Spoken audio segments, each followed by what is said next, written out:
Okay, so this is one of those nights nothing is going to work. It shows live on YouTube on my end. Yeah, same here.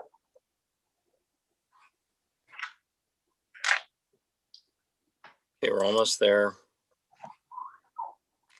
I'll make it quick. By the time we open the meeting, we'll be adjourning. It's my kind of meeting.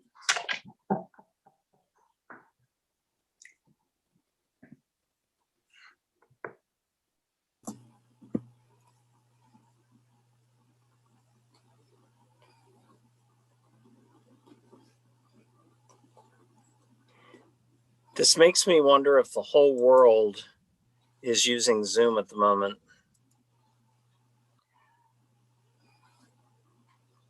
Could be what's going on.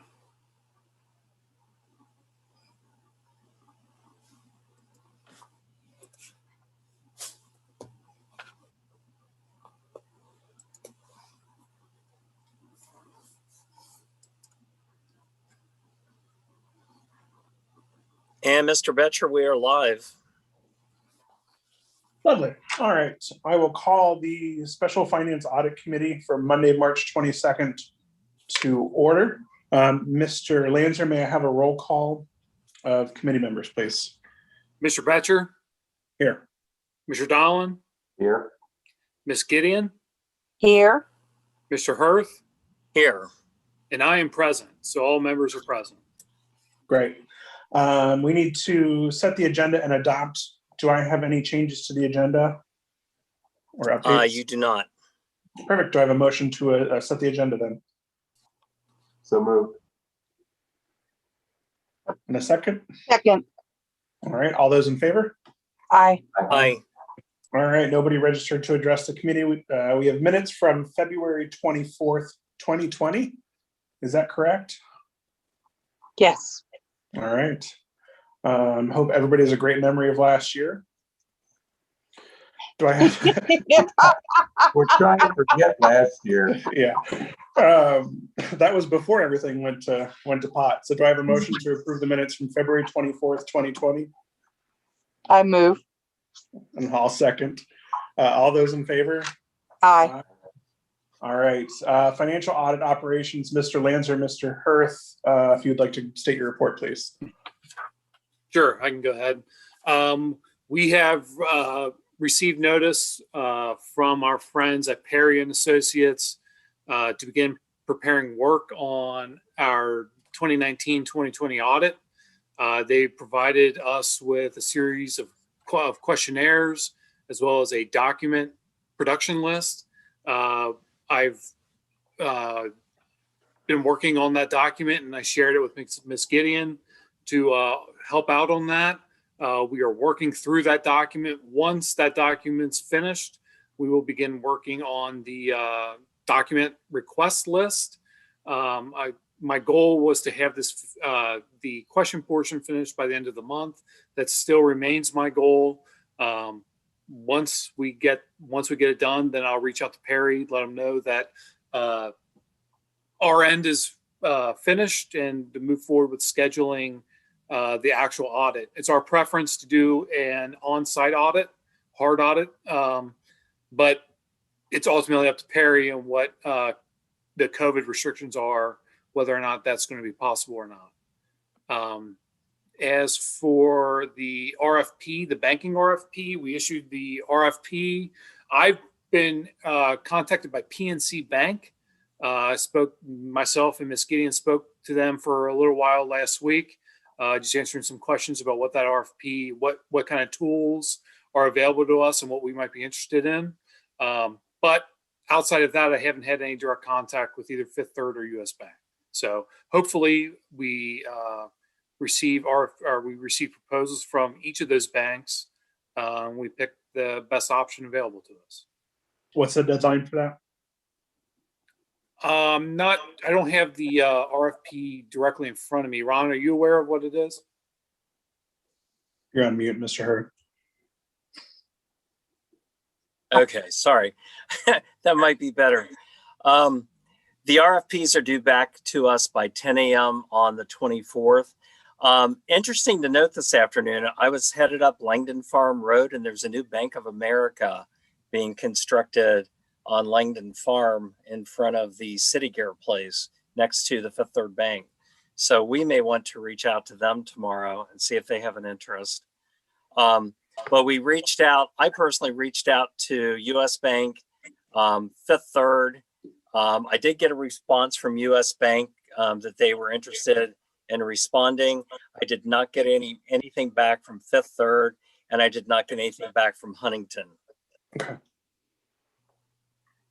All right. Well, we'll see what the 24th brings by 10 a.m. So that's in 2 days. So we should know more. What's procedure if we have one RFP? Is that or do we extend it or put out another one, or what's that look like? If we're comfortable with it, we could accept it and move forward with legislation. If we're not, because it's a proposal, we could go out and solicit, extended period of time for responses if that's what was causing the narrow response back. I'm just curious.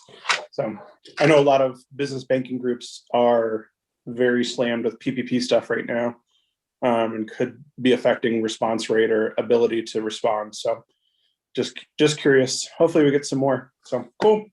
All right. Anything How much else? longer will they be working on the PPE? Depends on if the Senate votes to extend it. The legislation has passed the Oh, that's House right. to extend, and then I think it's headed towards the Senate. Right now, the deadline is the end of the month to apply, I believe, and then I think everything has to be wrapped up by April. But they're talking about, I think, a 30-day extension, if memory serves me correctly, as part of the legislation. I could be remembering that wrong. Most people who are going to do it have already done it or applied or in process, but they still have to work all those applications and get those to the SBA before cutoff. So that's the hurdle right now from my Okay, friends. so in we business would banking. just be looking at maybe extending it 3 weeks. Yeah, I wouldn't want to do it more than that if we had to, right? Let's see what happens. Yeah. Just curious. Yep. Thank you. Anna, did you want to give a quick update on where we are with accounting for all of the COVID funds? We were talking earlier this afternoon, we want to close them out by the end of the month. Okay, yeah, the funds that we have currently, and Ron, I sent you that amount. It's less than $4,000 is what we have left. And I am suggesting that we find whatever, pay for it, so that when the funding comes, if we want, we can use the same funds, but we will have already zeroed out. So you'll be able to look and see for this current year, it'll only be the new funds that come in. And then when you expend, it'll only be what you expend from after April 1st. So it'll be easier. You won't have to set up a new fund, but it'll still be a segregated account. Gotcha. All right. Any old business, new business? Done. No. Announcements, the next scheduled financial audit committee meeting is Monday, June 14th, 2021. With that being said, do I have a motion to adjourn from the audit committee? So move. Second. All right, all those in favor? Aye. We are adjourned. And now we can move into the finance committee meeting. So Ron, you recommend you keep their link open, even if we're not participating in that meeting, just so we don't run into more hitches with Zoom tonight? Yeah, we should not close out now. I'm going to try and during this next meeting to see if I can launch on the other computer, but I'm prepared to continue this. So, Well, I'll mute and I'll go dark on the video and circle back in a few more minutes. that makes sense. Okay.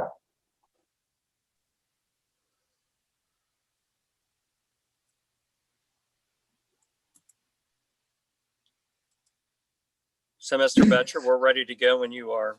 Yes, let me jump to the new agenda real quick. All right. This is the Special Finance Committee agenda, or excuse me, the Special Finance Committee for Monday, March 22nd.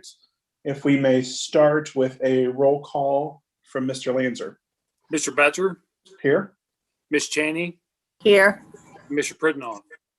Here. All members are present. Lovely. Thank you, Mr. Lancer.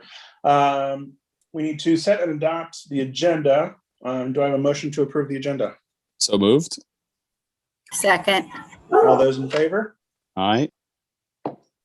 All right, motion carries. Nobody registered to address the committee. We have minutes from February 22nd, 2021. Do I have a motion to approve the minutes? Motion to approve. Second. All those in favor? Aye. Aye. All right, moving into new business, starting with the financial packet, December 2020. All right. What I'm going to do this evening is I'm going to do February's. The reason being is because I don't want to recover the same information over 3 times. And if there's any questions on how we ended the year, I'm happy to answer it, but I feel as if I covered it in previous meetings. So the financial packet for February, for the end of the month, February 2021, the village had an adjusted bank balance of $2.5 million. Of this, approximately $2.3 million can be found in the village's primary checking account, and the remaining balance resting in the several law enforcement supplemental funds. As mentioned in previous financial reports, the majority of the balance found in the village's primary checking account actually resides in several dedicated road and street funds, and those resources can only be spent for those purposes. In February, the village issued 64 payments that totaled $213,000. The top 5 payment payees for February fiscal year 21 were payroll, Ohio Police and Fire Pension, Rumpke, U.S. Bank, and OPERS, which is the retirement for village employees. As for village receipts, the village received 24 payments in February that totaled $150,000.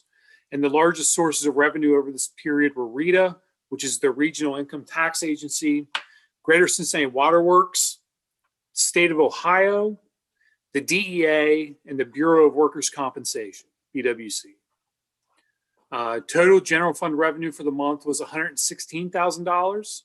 This figure was approximately 13% or $13,000 more than what the village generated over the same period last year.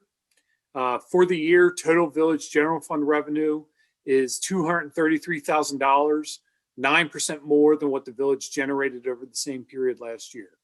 Now, this is also in addition to a slight decrease in income tax revenues for the month of February. Despite this, we're still on track. It was most likely due to a scheduling when we received those receipts. As for village appropriations, the village has spent $147,000 for the month of February.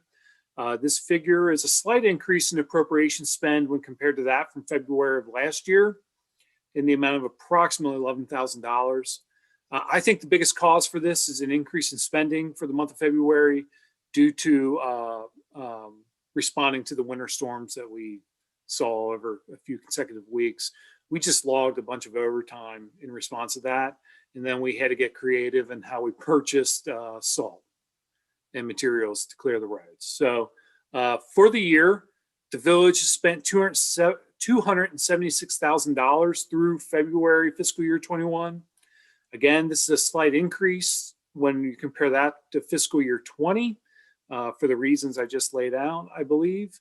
Village administration anticipates appropriation spend to match closely to that from last year. That is the end of my report for February. I know that there was some interest among council on what the carryover balance was. I think that's the biggest number from December 20 into January fiscal year 21. That number was just north of $900,000.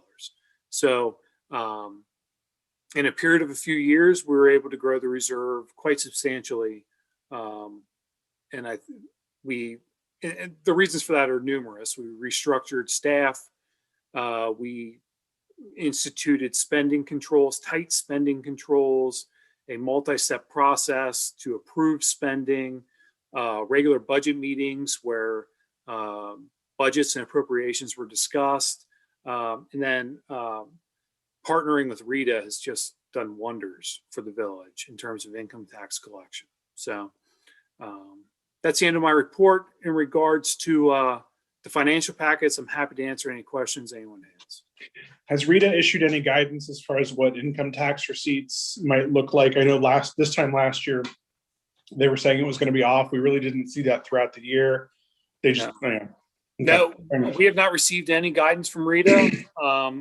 You know, they were saying for much of last year to anticipate a 20% reduction in income tax receipts, and we actually grew income tax receipts fiscal year 20 to fiscal year 19. So in terms of budgeting, we are budgeted for $785,000 in income tax receipts this year, which is basically what we received last year. The cuts that most of the municipalities saw were those that had a lot of hotels, a lot of restaurants. Our workers probably were more the essential workers where they worked. Yeah. So we didn't necessarily see, because we don't have the restaurants and the hotels that, the movie, we don't have that. Yeah, and Perks, one thing perks to of keep being in a mind- bedroom community, as they say. Right, exactly.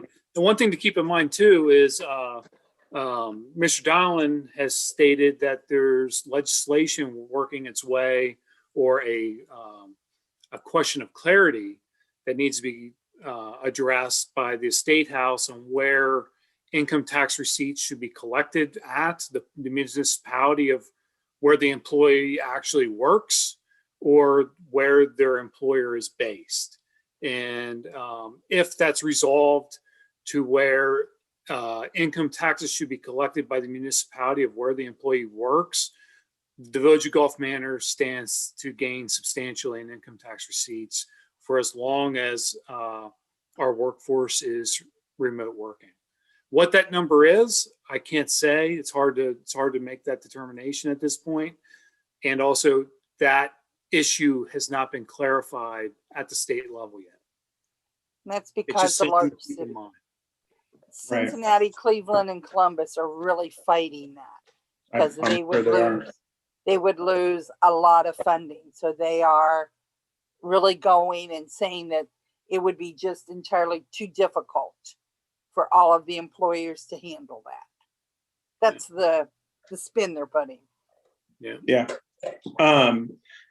Once tax season is over, which now is May, is No. there a way? We go with the state. That's true. The Yeah. state is still April 15th. So Rita is still going to be April 15th. Has the We state have not- given any indication of pushing that The date? last to time I looked, no. And I heard that people had asked and they were saying they aren't having a problem. Don't know. Last time with this push came to shove, was 2 days before, and they said, oh, well, we're going to change. But currently it is April 15th. Okay. Well, regardless, when tax season is over, is there a way to get an estimate? I know that as we look at revenue streams and things like that for the village, is there a way for us to get an estimate of the credits that we give for other municipalities to people who file their taxes through Rita? I think we've requested this in the past, and Rita Okay. had some hesitance in giving us that number. I don't know if it was a procedural, a legal issue in which they had that hesitance, or it was they don't have a good way of tracking it, which I'd be surprised if that was the case. Yeah. I'm happy to ask again. And I think Anna's happy to ask again, see if we can get that number. Yeah, I think that would be important as we evaluate like our tax levies and things like that, just to look at what that credit is. If there's ways that we can kind of restructure revenue streams for the village, I think that would be an important figure to be able to have. One of the things, speaking of tax levies, that this committee should really start thinking about, we should put it on our agenda. As we continue to grow our reserve, we will be in a position that the state will require us to do something with a portion of that money. I don't know if that's investing. I know the state has a program called the Star Fund, but if we continue to save expenses and if we increase revenue, some of the things that we can probably look at is whether or not we can do something like repeal some of our smaller tax levies. That is that I think is a mandate that we have from our constituents to take a look at that and see what we can do to fix that. The other part of that conversation, though, with our discussions on the fire services matter, is something that we need to be cautious of. I don't think that's something we can seriously look at actually doing this year, but it's certainly a conversation we can start having in preparation after looking at what the next rotation of levy renewals are that are coming up. Absolutely. I agree. All right, moving forward, new potential COVID funding. Yeah, so the COVID Rescue Act is allowing a lot of communities to get a fairly significant amount of money that we will have available to us with a deadline spend of the end of 2024. So essentially, we'll have a 2-year period. We don't have a confirmed amount of money that we're going to receive, but what we've heard is that it's going to come directly to the municipalities. What I heard this afternoon was that there's still some discussion whether or not it'll filter, it'll most likely filter through the state to Gulf Manor, not from the state through Hamilton County. But that's changing. So the important thing to keep in mind here is that there's some opportunities of things that we would like to do that may be attributed or charged to this new COVID funding that we're getting in this Rescue Act. We will keep council abreast of what happens as we get information. I know there are some charts and things out there that are predicting the amount of money that we might get. I'd like to hold off on talking specifically about that until we know for sure. But from what we're understanding, it's fairly significant. So stay tuned. Perfect. It'll also have different requirements at the spend, and they're looking at not only the COVID, but a redevelopment type. So it would be, there is more, they're loosening up the requirements for spending. But again, they don't have them written yet, but that's what they're saying. All right, well, continued discussion. We'll take what we can get. Old business audit for 2019, 2020. Yep. Just as the last meeting, we're working our way through the questionnaires. I believe there were 3 questionnaires that Perry and Associates submitted that they would like answered by village administration. Myself and Ms. Gideon are working our way through those. We have the goal to have those completed by the end of the month. They've also submitted a fairly significant document request form. So once the questionnaires get completed, we will begin working on acquiring and organizing all the documents. What I would like to do is have that done in short order, and then reach out to Perry about scheduling the hard audit for the 19 and 20 years. It's our preference to do an audit in-house on location at the village administration building. We just find it's a little more organized, a little more efficient doing it that way. But again, the realities of COVID will dictate what form that audit is in. So it will either be in-house or it will be all the documents we packaged up and mailed off to Perry, in which they'll do their audit on their own site. But other than that, no update. Again, we're happy to answer any questions anyone has.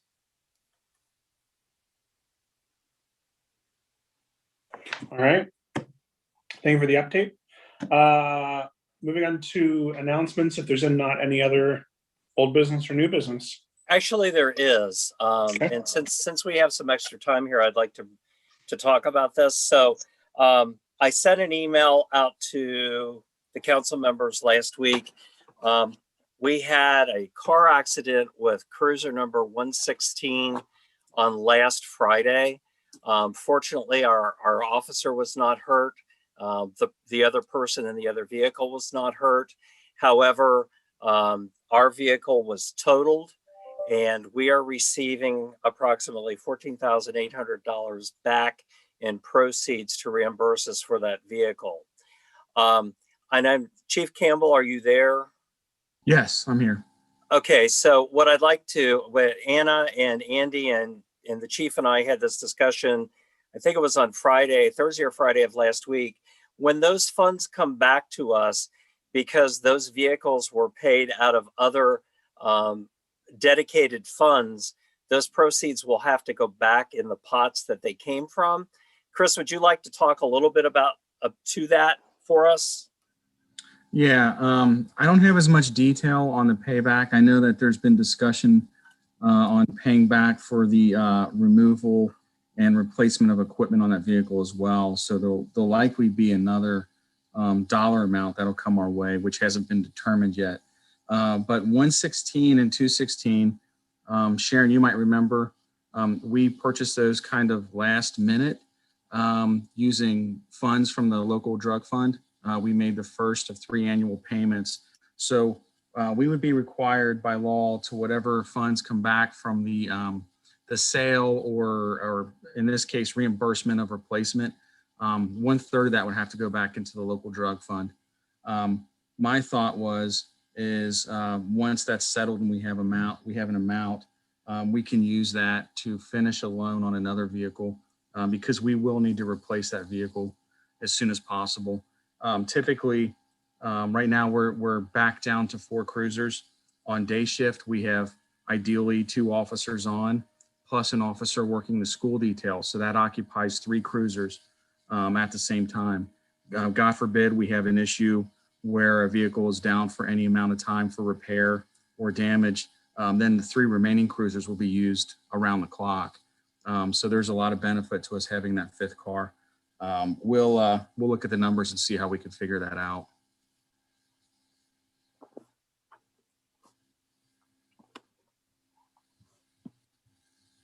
Ms. Cheney, you look like you had a question. Just trying to figure out the need for 5 cruisers. I don't get it. We also have the K9 cruiser too, and the chief has a car. I'm confused why we would need 5. So the K9 cruiser can only be used by Forest. There's no back seat. The entire vehicle is filled with all the equipment for the officer. So what we typically do is 2 cars during the day shift, 2 cars at night shift. We have the fortune of having an officer detailed to the school campuses, Lasannaville and Elbrook. So why we use a car to do that detail, the officers are paid for by the school. So in a sense, we have an extra officer in the village that's being paid for by an outside source.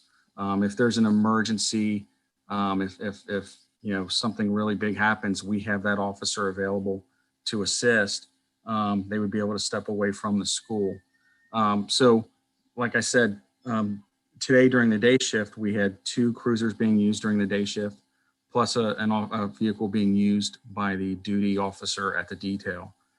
So that occupied 3 of the marked patrol cars that can patrol the village.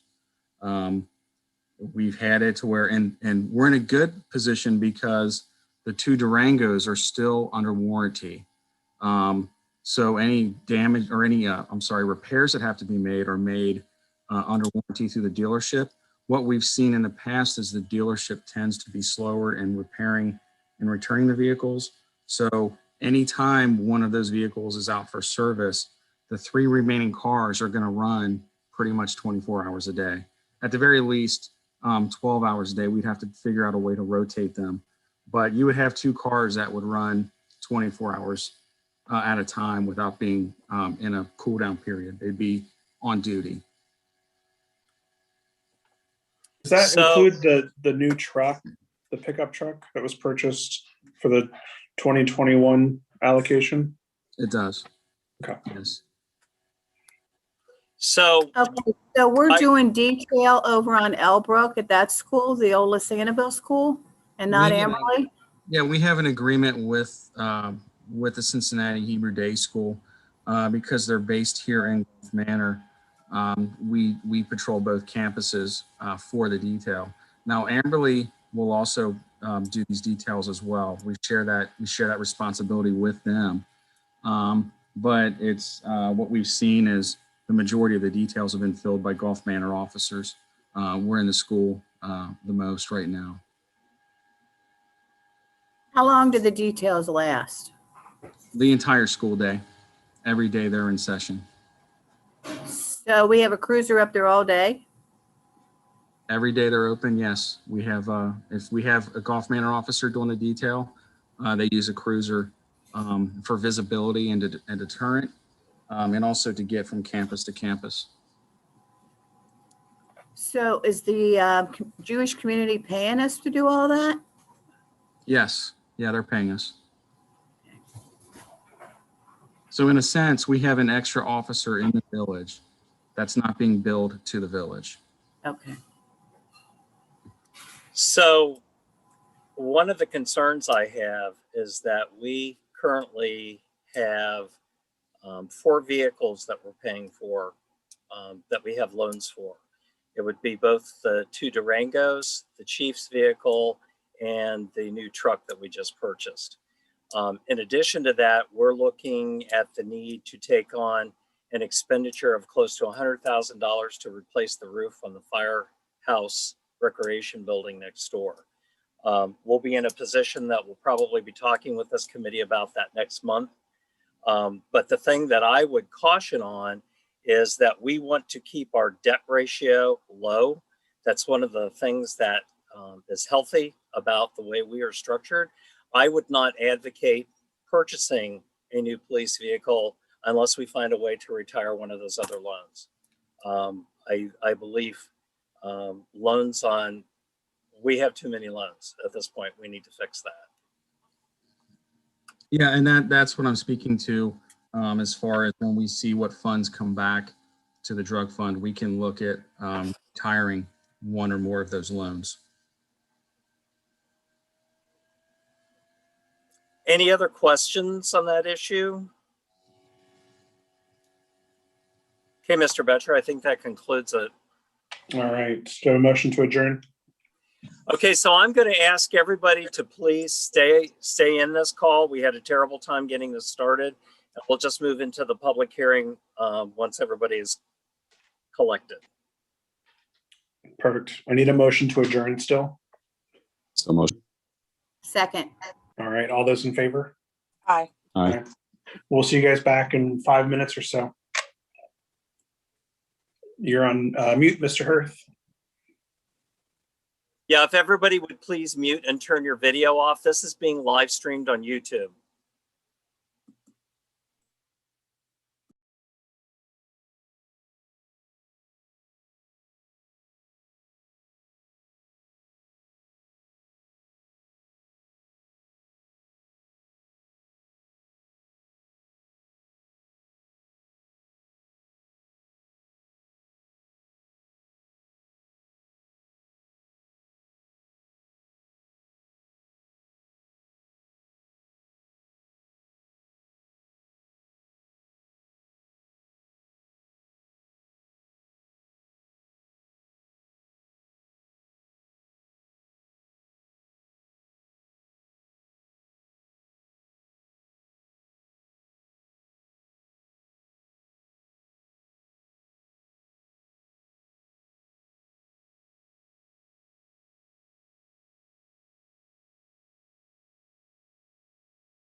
Good evening, everyone. Welcome to the Village of Gulf Manor public hearing on building code changes. We'll be starting shortly. We're waiting for Mayor Densmore. If you could please stay on mute and have your video turned off. This current recording is streaming live on YouTube, just so you're aware.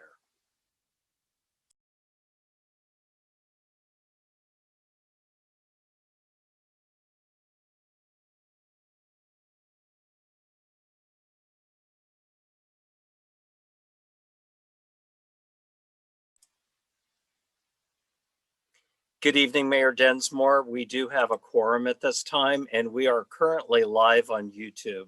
So we're ready to start when you are.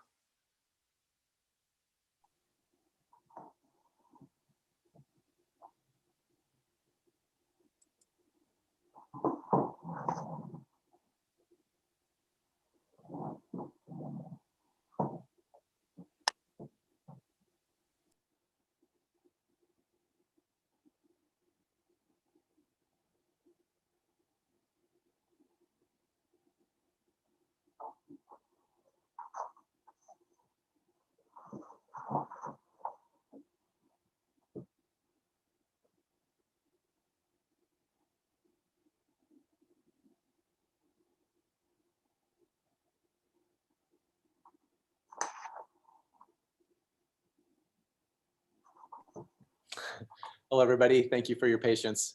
What you missed me saying was hold on a moment while I figure out which agenda I'm supposed to be following here. I apologize that I was muted when presenting that information. I believe we need to start. I understand that we have a quorum, but I believe we need to start with the roll call. Can you take care of that for me, Mr. Lanzer? Yes. Mr. Batcher, Here. Ms. Chaney, Here. Mr. Knipp, Mr. Knipp, Mr. Pridnoff, Here. Ms. Snyder, Here. Mr. Van Harn. Here. All members present except for Mr. Knipp. All right, very good. Do we Need a motion to excuse Mr. Knipp. Do we have a motion to excuse Mr. Knipp? So motion. Is there a second? All those in favor? Without objection, I'll say that looks unanimous to me. And do we have a motion to accept or amend and accept the agenda for this evening? Motion to accept. Second. All those in favor? Again, without objection, I'll take that as unanimous. I'm going to give a little bit of a background on this, and then I'll ask our solicitor to give the details on it. But for anyone who has happened upon us, this remote access meeting was allowed by emergency legislation adopted by the Ohio General Assembly and approved by the governor. The emergency legislation added language that allows public meetings by telephone or video conference during the current pandemic in the declared state of emergency. We have publicized this meeting more than 24 hours in advance, and we've allowed public access. These are all part of the rules of meeting remotely. And we're meeting today to go over proposed draft of an amendment to the zoning code to accommodate community-free libraries on residential property. And I'll ask our village solicitor to inform all the viewers here on the details of that. Yes, thank you. What we're going to do is I will kind of walk through and present the background of the recommendation from Planning Commission, allow council to ask any questions, and then we would open it up to those from the public who are at the hearing to follow up any questions they may have. And then we will call for a motion at the conclusion of the hearing to make a recommendation for the next step in the legislative process with Village Council.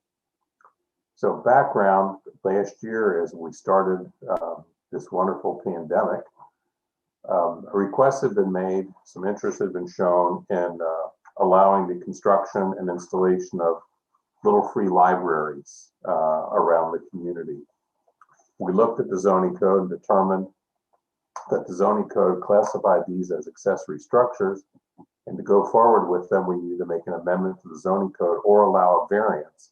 But typically a variance is a case-by-case basis, and with multiple homeowners expressing an interest, we decided it'd be better to go forward with an amendment to the zoning code so that we didn't have multiple variance requests and multiple fees for variances that would have to be paid to the village. So we referred the matter to the Planning Commission to take a look at the code. The Planning Commission has met a couple of times, looked at regulations in other communities, and the Planning Commission made a recommendation that we go forward and amend the code to include what we call community free libraries, because Little Free Libraries is a protected registered trademark.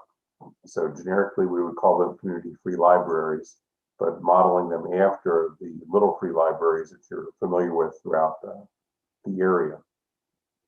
So the recommendation coming from the Planning Commission is we do not want construction to be hindered in any way, but we did need the library to be registered just so we can monitor it to make sure that it's meeting the code requirements. So the first step in the process is a homeowner that would be interested would make an application to the village on a simple form.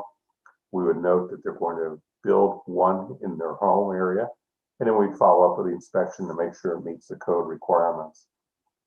The code requirements, which were outlined in a proposed ordinance to be attached to the memo, first require that it be accessible to a public sidewalk. We debated accessible to a public street. We debated that it has to abut a public sidewalk. And we decided that some homeowners may wish to install it on their property. Accessibility would be they could build a path, brick path, whatever it might be, so someone could access the community free library on their property. We did not want to say that it was accessible to a public street because of potential danger involved with someone pulling up in an automobile or a child standing in the street to access the library. So to start, we believe it should be accessible to a public sidewalk only.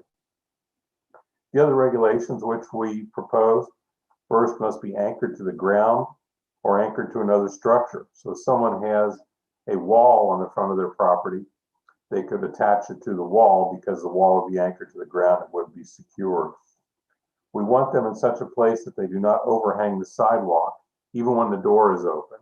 We wouldn't want the door of the structure to be open the evening someone is walking or jogging down the street and bumps into the door and gets hurt or tears down the library because of the overhang. Other rules and regulations, which were modeled after what was in other communities, it must be no greater than 48 inches in height to the handle or the knob where the door would be open on the structure itself. There's no height restriction on the total structure, just 48 inches from the point on the ground where someone could be able to access it. And we encourage, no greater than total 72 inches. So 48 inches to the door, 72 inches total, and we encourage them to be wheelchair accessible. It will be constructed of treated or finished wood. Any metal parts, they're not galvanized, must be painted with rust-resistant paint. There should be a secure enclosure so that the elements cannot get in and destroy the books or materials. Any materials that are glass should be safety glass. The total enclosure size should be no more than 3.5 cubic feet. No sign or advertising on the structure itself, except Little Free Libraries allows the homeowner to register their library and place a placard on the structure itself indicating that they are chartered, they are registered, and we would permit that, or if a very similar organization came about, we would permit that type of identification on the structure. Must be maintained in good structural condition at all times. Property owner is responsible for any litter. So if the door is left open for some reason, the books blow across the front yard, they have to make sure that they pick them up. Again, no permit is required for installation, just registering the structure. And then we had a provision in there, if it does begin to deteriorate, that the village administrator would give notice to the homeowner to bring it into compliance. If they did not bring it into compliance, then we could have citations that would be issued.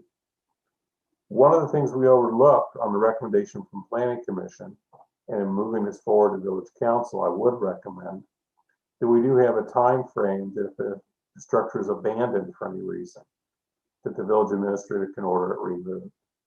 I put a placeholder in the proposed language of 120 days. At council choice, that could be dropped to a lower number, 90 days. It could be increased to 180 days. But if someone abandons the structure, we just don't want it sitting there for months and months and months without it being utilized for its intended purpose. If we go forward, council needs to make a recommendation to adopt the Planning Commission recommendation. If council decides to add the provision for the structure being abandoned, we would need that by separate motion to amend it. And then that amended recommendation requires 5 of 6 votes under our code to move forward as an amendment to a recommendation from the Planning Commission. If we go forward with it, we put this on the agenda for first reading at our April 12th meeting. As a zoning amendment, it cannot be passed as an emergency, which means we pass it, it'll take effect 30 days later. But what we can do is waive the second and third reading. So if we do approve this on April 12th, someone could start as soon as May 12th, I guess, to make application to construct and install one in place in the village. So I'll take any questions there might be from council, and then we can open it up for public comment. Oh, one other point.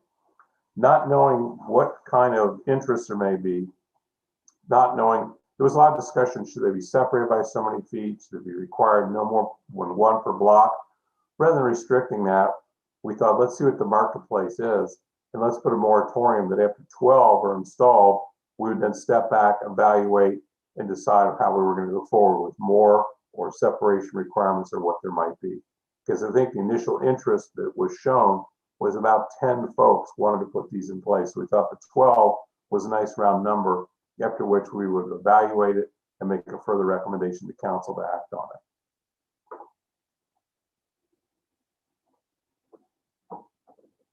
Mr. Donald, one of the other things we had talked about is when someone prepares to put in a little free library, there would be a registration form that they would file with the administrator's office.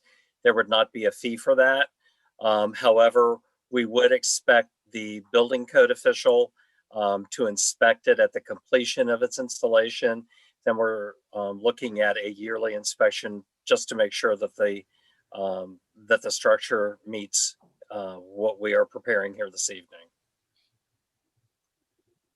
Mr. Hirth, when the building code official inspects after the initial installation, would the homeowner need to be present, or could he or she just stop by, say, No, once a week? we would have contact information on the form. So if everything's okay, it would just be a simple email that everything's good, Great, thanks. unless there's questions. And the mayor has a visual behind him of a Yeah. structure. I Wow. wanted to make a comment that I really appreciate everyone who brought this before council, and that I just think it's a wonderful idea, and appreciate everyone that's been involved in putting this together. I do have a comment, like an additional suggestion. I'm aware that the folks that have been working on putting this together may not want the process to take any much longer, where if we had additional suggestions here on it, it may take a little bit longer. My understanding from the timeline that Mr. Donald has presented. One of the things that I've been, that we all have been very concerned about is reaching out more to the community and getting more community involvement. And one of the things that I thought would be really great about having these is perhaps having an area on the side of them. And there's 2 sides, well, more than 2 sides. I'm talking about these 2 sides. You know, one could have the plaque on it if someone wanted to register it. But what had occurred to me is on one of the sides to have, you've probably seen these around in other communities where you have places where you can post public bulletins to help get more information out to folks where they can just see it when they're, out taking a walk, rather than we have one that's out front of the municipal building. We have a board where we put our public information up. But we don't have these kind of structures throughout the community. And I was thinking this is a wonderful opportunity to combine that. But I know that if we were going to do that, it would require some extra writing for Mr. Donelon to do, and that could delay some things. I guess that's my question to Mr. Donelon. If we were going to pursue something like that, how much of a delay would we be looking at in terms of voting for this amendment to the zoning code? And then I guess I'd be done with my comment then with that. If you knew exactly what amendment you wanted to make the recommendation, we could do that by motion tonight, just like the recommendation of abandoned being a 120-day period, and that can be ordered to be removed. If we know what we want to phrase, we could make that motion to amend it and bring that forward with the same piece of legislation for the one and done reading on April 12th. Mr. Mayor, are you suggesting that if someone applies for a library and installs one, that this amendment would make it compulsory that the village would be able to post notifications on their little libraries? Yeah, I'm leaning more towards if they wanted to do that it wouldn't be compulsory. I mean, I think that's, what do you guys think? But that's what I'm leaning towards, making it be something where it's the resident isn't prohibited from providing this service to the community. So, Mr. Mayor, one of the concerns I would have is it's nice that we would have that ability, but if you look at that clipboard that's down in front of the municipal building, the papers there hang there for 2 weeks, and at the end of 2 weeks, they've outlasted their life. So there would be a concern about litter in the neighborhood if we did that. I think I think Mr. Van Hart initially had that idea to post things on the outside of the box, but I think that's something we would need to consider. The other thing that I would think of is, again, we have an ordinance, and Mr. Donelon, you'll have to help with this. We updated, I believe, in 2018 regarding posting notification of new legislation. And we used to have 2 or 3 different spots in the village where we posted stuff, but we removed those because it was prohibitive in terms of having staffing to keep up with that all the time. So Terry, I don't know if you want to weigh in on that. Yeah, we used to have boxes very similar to the community free library structure, a little bit wider, not as deep, where the ordinances would actually be stapled in there. And that was the public notice of an ordinance being passed. But again, it became waste and deteriorated. It wasn't secure from the elements. The papers would blow around. Folks would pull them off, tear them up. They'd go flying in people's yards. So we changed that to have the location at Village Hall, recognizing also that many people now get their information through the internet, but not everyone has internet accessibility. So we've narrowed it down to Village Hall and then the internet as a place where we post those notices. Just because, again, and it's not specific to Gulf Manor. Many communities have the same issue and have removed those boxes that were very traditional around communities. Those are excellent points. I failed to say in my thinking about this, and Mr. Van Harn may have had a similar idea to this, was that it would be enclosed on the side. That it would have to be written into the ordinance that if someone wanted to do this, that it would have to be an enclosure on the side. But I concede these are complications in terms of having it be something that's locked, having it be something that that we have the manpower of putting things in. It occurred to me that maybe it's not just for village officials to be posting information in, but a way for community members to share information with one another. But that it certainly should be something that's an enclosure, like a little door that closes in on it to protect it from blowing away. But even that doesn't ensure that none of those other concerns that are raised wouldn't happen. So it had occurred to me, and I thought it'd be appropriate to bring it up and have a little bit of discussion about it. I don't think it's a bad idea. But the enclosure of the paper, so it's not blown all over the place, is something we would need to problem solve. I'm sure Mr. Van Harden could come up with something creative. I think it's a great idea too. And I would imagine that a thin structure attached to the side could be done at a later date and also would still stay within our ordinance. So perhaps this is something, if we do end up building them and wanting to offer it, that since we have the contact information of all the people with little libraries, we could just offer that at that point. I think that's excellent. That's a great Thank you, idea. Ms. Yeah. At this point, if I may, that's part of the reason why we built, at least designed that library with the shelf inside, so that it would actually be a place to house pamphlets or newsletters that we'd hoped to generate in the future. And a point of note is Go Golf Manor right now is putting together a owner manual for the stewards, they call it, of anybody who gets a library. And in that, we sort of allude to that. That's what that's for. And in a sense, they're still the steward. They own it. I mean, we respect their, their position of being a steward of it, but they kind of accept that that's what that's for. We're kind of explaining that's what that's for. It's for newsletters and for us to be able to communicate together as a village. So it's kind of another layer to accomplishing that. In terms of the original prototype with the clipboard on the side, that was an idea. We put everything on it, but it wasn't. And again, I was kind of leaving it up to the steward. Some people might not want to do that. And I can see it, it's still going to be the steward or the owner of the library that kind of gets to have its personality. They may not want to have newsletters on it too. So anyway, that's about all the, I did have one comment or question, Mr. Donellan, actually, let's finish that and then I'll ask Mr. Donellan. Sorry about that.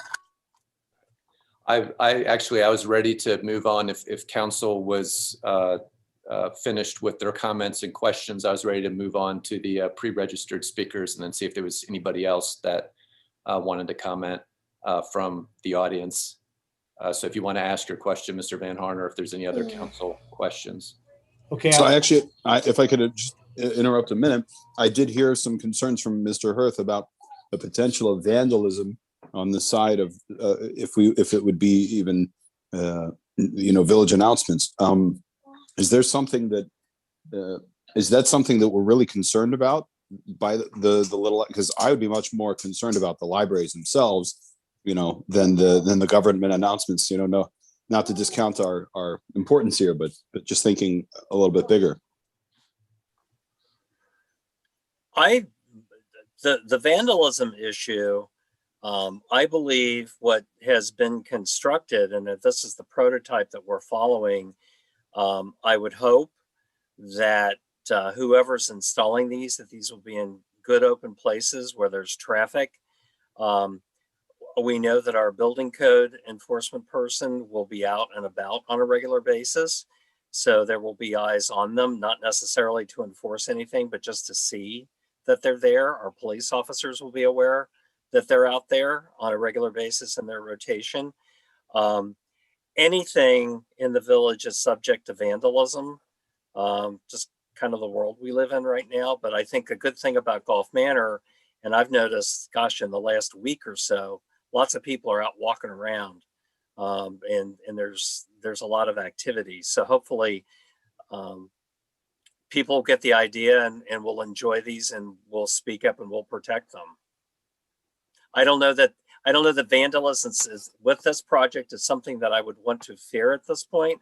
I think we need to get it up and running and see what happens, and hopefully trust in human nature to see this through and make it a success. Okay, I agree. Excellent. Other questions, comments from council? Yeah, Mr. Donellan, on the time frame that you gave, the calendar, how this will progress, is it possible that people can actually apply for them earlier than the date you said. So at least we have a gauge of who's going to get one, but not be allowed to install it. The reason is that if they can apply for it, Go Golf Manor is trying to get some press for this and some from the Little Free Library, the National Association, different things, and would help to have a little bit of kind of a knowledge of what's going to happen and how we can build toward it, like an installation day or something like that. So I didn't know exactly how that worked, but it sounded like it's going to push it off quite a bit, where people can at least start getting them, decorating them in their garages, and maybe get the applications going and then go from there. Does that make sense? Yeah, I mean, we would not have a law is not valid for 30 days. So I don't know how we would accept a registration. I guess it wouldn't hurt if someone wants to register and say on April 12th, I'm going to install. I can't, I didn't realize, I mean, if we read it tonight, we're talking about a 2-week difference. So if there's that much pent-up demand, I would leave it to Mr. Hurth to determine whether he's going to have a form available that people can register their intent as of that date to install. I don't know how to answer your question, Mr.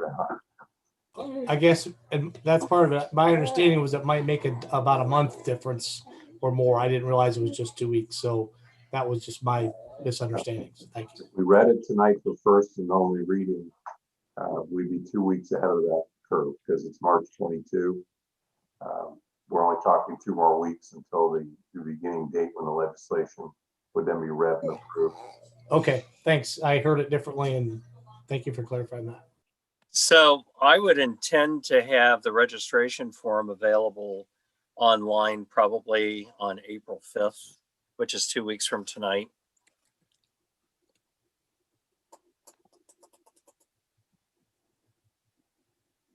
All right. Unless there's any other comments or questions, I see that Ms. Pine is here. Ms. Pine is a registered speaker from 6343 Englewood. She's a resident. And at this time, if you'd like to ask any questions or make any comments, please feel free. I see that you're still muted. There you go. With a 3-minute time limit. Thank you, Mr. Hurth. Thank you, Mr. Mayor. I just wanted to say that my husband and I just moved to the area just under a year ago. We now have a 4-month-old daughter. So we are very excited about the possibility of these little free libraries coming to the village, as we're now thinking of our own child and her own literacy journey. And so I just wanted to express my excitement about the possibility of this moving forward, and say that we are looking forward to this happening. Thank you. Thank you, Ms. Pine, and welcome to Golf Manor. My neighbor, yours too.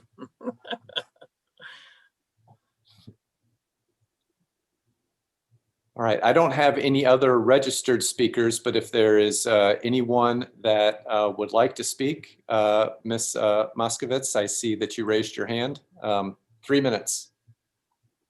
I just want to say thank you to council for expediting this. I've been wanting to put up a free little library for over 2 or 3 years. I didn't have the money, and I'm glad I didn't, because I would have gotten in trouble because of the ordinance. And I also want to thank everybody on the committee, and Roger and everybody, because they've done such a great job thoroughly researching it. It's one thing to go to the library and get a book out, but as a retired teacher, it's another thing when even an adult can have a book that they can write notes in, that's their own, that they don't have to take back. So I'm very excited. Thank you very much, everybody. Thank you, Ms. Moskovitz. I'll defer to Mr. Donnellan about this. I think I was supposed to ask for the name and for the address of people who are speaking. Ms. Moskovitz, could you correct my error? Thank you. 2426 Canterbury Avenue. And I will also say, I will address, because I've done we've all done the research on the free little libraries, and part of the manual that goes with the steward in the library for the people that have them is that it says that, yeah, there might be vandalism, and you as a steward are responsible for keeping update and taking care of it. So that's addressed in the manual that goes along with the library. Thank you. I think we have Ms. Pine's address in the registration, 6343 Englewood. Yeah, I believe I read that as well when I was introducing her. Is there anybody else that would like to comment or ask a question concerning this? I see former Mayor Mr. Schwartzberg joined us, so I'm want to make sure that if there's anybody here that wants to comment, that I'm not overlooking them. So in the absence of... Hello, yeah, how you doing? Thank you, Mayor Dinsmore. Greg Schwarzberg, 6462 Elbrook Avenue. I just wasn't going to say anything, but thank you all for all the great work you do and for this great initiative. That's all I have to say. Thank you. Thank you. All right, so going once, going twice, 3 times. I believe our plan, once we adjourn, is to go right into our regular scheduled council meeting. But I believe we still need to have a motion for adjournment of this special. We need a motion to recommend council. Okay. Yeah, That would be my motion guess. to recommend this forward to council, and then a separate motion, if we're inclined to add that language on an abandoned structure or no longer in use for a period in excess of 120 days, is determined to be unsafe and can be removed. So first we need a motion if that is acceptable as a modification of the recommendation. All right. Is there a motion? And again, it's the adding the 90 days to it. I've got 120 days. 120. Do we have a motion to add that to the proposal? I'll motion to add that. Is there a second? I'll second. All those in favor? All right. And the record shows like we have 5 of the 6 council members, which does satisfy the supermajority requirement. And then we just need a motion to add this to the agenda for the April 12th meeting on the recommendation from the Planning Commission and council for the special hearing. So moved. Second. Second. All right. All those in favor? Aye. Mr. Mayor, before everybody adjourns, I would remind everyone, don't close out of this meeting. We had problems getting in here tonight. This is just going to be one big run on file this evening, so. And I would warn everyone that I need a minute before we get started, because I'm going to move the little library to the side for the pledge. All right. So motion to adjourn from the public hearing. Second. All right. All those in favor? Aye. We're adjourned.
It's about 6 after 7. I'm ready to start whenever we are technologically able.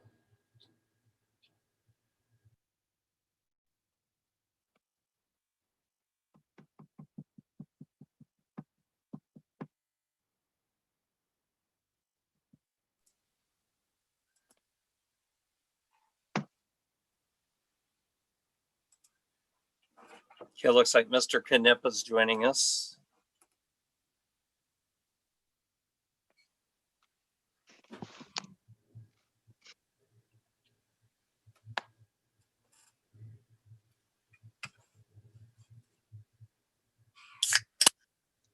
And just to remind everybody, we are streaming live on YouTube as we speak.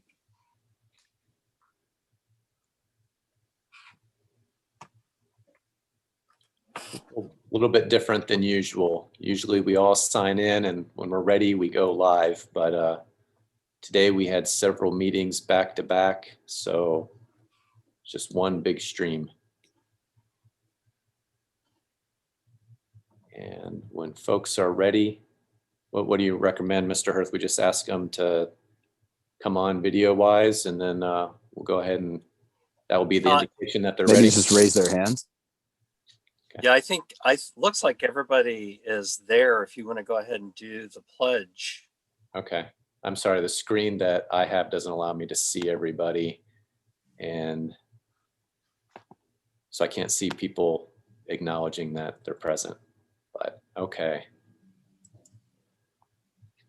All right, today is the 22nd day of March in the year 2021. I am Mayor Stephan Densmore, and this is a meeting of the Gulf Manor Village Council. We're attending remotely by the authority granted us by the Ohio Legislature, given concerns about the COVID-19 pandemic.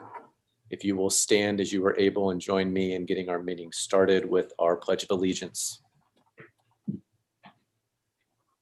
I pledge allegiance to the flag of the United States of America and to the republic for which it stands, one nation, under God, indivisible, with liberty and justice for all.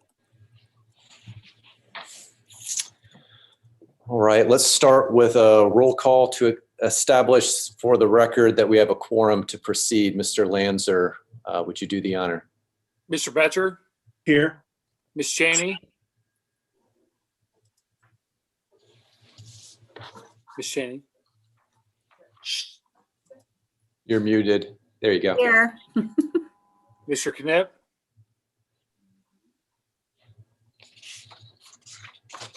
As I laugh at Ms. Cheney for not muting. Here. All right. Mr. Britnoff, Here. Ms. Snyder, Here. and Mr. Van Horn. Here. All members are present. Thank you, Mr. Lanzer. Okay, presuming council has had an opportunity to review the prepared minutes of our previous council meeting, do we have a motion to accept or amend and accept the February 22nd, 2021? I'm sorry, that's not right, is it? It's the March 8th, I believe. March 8th, 2021 minutes. Motion to approve. Yeah, second. All those in favor? All right, Aye. without objection, I'll take that as unanimous. And ask if our district fire chief Timmers, if he is here and if he has a report. Mr. Mayor, I believe he is not with us this evening. All right. Do we have a motion to adopt the agenda? So motion. Second. All right. Good catch. Thank you. And I apologize. It's not in my script for some reason. And that's nobody's fault but mine. I write the script. So. Do we have the ability to mute other people as the host? Or am I the only one hearing like children's songs in my ear? There's no children in here in chambers with me. Okay. Not I me. hear it. I don't know where it's coming from though. I can hear it too. I think it may be Miss Moskovitz. Oh, nope.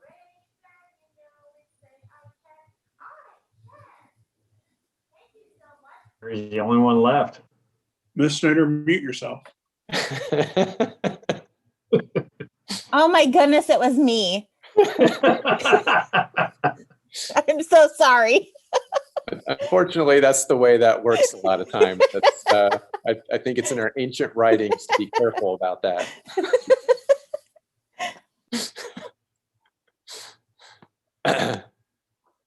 All right, I'm going to go ahead and get started with my mayor's report without objection. Wait, did we have the motion and did we vote on adopting the agenda? We did. We did not. Or There was not a all in favor. okay, all in favor? Aye. Aye. Very good. Without objection, I take that as unanimous, and I'll move on to my mayor's report. I'm going to start off with employee service anniversaries. This quarter, we announced them all together per quarter, and this is the first quarter anniversaries. We have Mr. Lanzer, our fiscal officer and assistant administrator, had 2 years on January 2nd, 2001. Thank you for your service, Mr. Lanzer. Aaron McMillan, our police officer, 3 years on January 8th, 2021. Thank you for your service, Ms. McMillan. Carolyn Johnson, part-time village clerk, 3 years on January 8th, 2021. Thank you for your service, Ms. Johnson. Joe Farthing, maintenance lead, 8 years on February 11th, 2021. Thank you for your service, sir, Mr. Farthing. Casey Fox, part-time police officer, 15 years on February 27th, 2021. Thank you for your service. And Mr. Chief of Police, Chris Campbell, 24 years on March 17th, 2021. Thank you for your service, sir. What? 20. Speech. All right. As far as the COVID update goes, I've got quite a few announcements concerning that. We're approaching the 1-year anniversary of the first 2 confirmed COVID-19 deaths in Ohio. I'd like us to take a moment to commemorate that date, as it turned out to be the beginning of what currently represents 18,340 deaths in Ohio, 1,209 deaths in Hamilton County, and 6 deaths here in our residential zip code. I'm planning to take a moment in our first council meeting in April to commemorate the anniversary of the first 2 deaths and to recognize the struggle that our community has faced and continues to face. I'd like to give each of our council members an opportunity to say a few words if they'd like at that time as well. So give that some thought. I'll present the stats so you can speak more to the experience of it in our community. I believe our next meeting is April 12th. Is that right? Correct. The anniversary is the first week of April. And I would ask that you try to keep your comments to a few minutes because I don't want it to dominate the entire meeting, but I do feel that we need to recognize it. And I think if you so choose to say a few words, that would be a good way of doing it. The formula that the governor's using to determine when to lift the state of emergency is based on having 50 new cases per 100,000 residents for 2 weeks. We're currently at 137. In my last report, we were at 179, which is down from 445 in February and 731 in December. So doing the math, if we keep this rate of decline, speaking from just last week to this week, if we keep that rate of decline in new cases, in 5 to 6 more weeks, the state of emergency will be lifted. And that presumes that the numbers don't go back up, which we're being told is a possibility with folks tired of isolating and just wanting to hang out. But I'll continue to report on this number in my COVID reports moving forward. Beginning last Friday, Ohio opened up COVID vaccine eligibility for folks 40 and older, as well as people with cancer, chronic kidney disease, chronic obstructive pulmonary disease, heart disease, and obesity. Next week on Monday, all Ohioans 16 and older, will be eligible. This past Thursday through Saturday, the Cintas Center was used as a mass vaccination site from 8:30 to 4:30, and the Cincinnati Metro provided free transportation to that site. I didn't receive word about this being an option for our residents until it was already over. Made sure that we'll get better notification, that I'll get better notification if there's another opportunity like this for our residents. My understanding is that they've been looking at using the Cintas Center this way for quite a while, and it may not be the only time that they're going to open it up this way. That but they had to do it for a limited period to kind of test and make sure that that it worked. Let's see. As of last week, 1 in 5 Hamilton County residents have been vaccinated. 2 in 3 residents over the age of 65 have been vaccinated. There are 71 providers distributing the COVID vaccine in Hamilton County. This is 53 more providers than we had last week. And there's another 150 providers in the queue, if you can envision that. So if you hear folks struggling trying to find a spot to get vaccinated, tell them that it should continue to get better. Economic support for our residents concerning COVID. County Commissioner Alicia Reese asked me and 3 other mayors, Mayor Cranley of Cincinnati, Mayor Johnson of Forest Park, Mayor Kinsley Murphy of Lincoln Heights, to join her in an event to promote all the different COVID-19 resources available in Hamilton County. The event showcased the services available to individuals and families through the United Way, Job and Family Services, Talbot House Mental Health Services, the Free Store Food Bank, Meals on Wheels, Council on Aging, the Community Action Agency, Bethany House, and SORTA, as well as many small business resources. It was called a relief-a-thon, not asking for donations, but the other way around, where CEOs of each of these service providers talked about how to connect to their services if you or a loved one is having trouble. At the event, we highlighted a new website for that the commissioners created, 513relief.org, that helps people connect directly to COVID-19 resources that are available through the expanded eligibility that's been put in place due to the pandemic. A lot of people don't know about the resources that are available to them and don't know about the expanded eligibility of many of these services. So this is one way of helping folks connect. That's 513relief.org. At the event, we also promoted the 211 number as a call for help with connection to services. And this was all broadcast live on several state community access cable stations, as well as on Facebook. And they recorded it to make it available for rebroadcast. We're having a meeting this week to talk about the best way to present this on our city and village websites and social media to try to expose the most people to this information about resources as possible.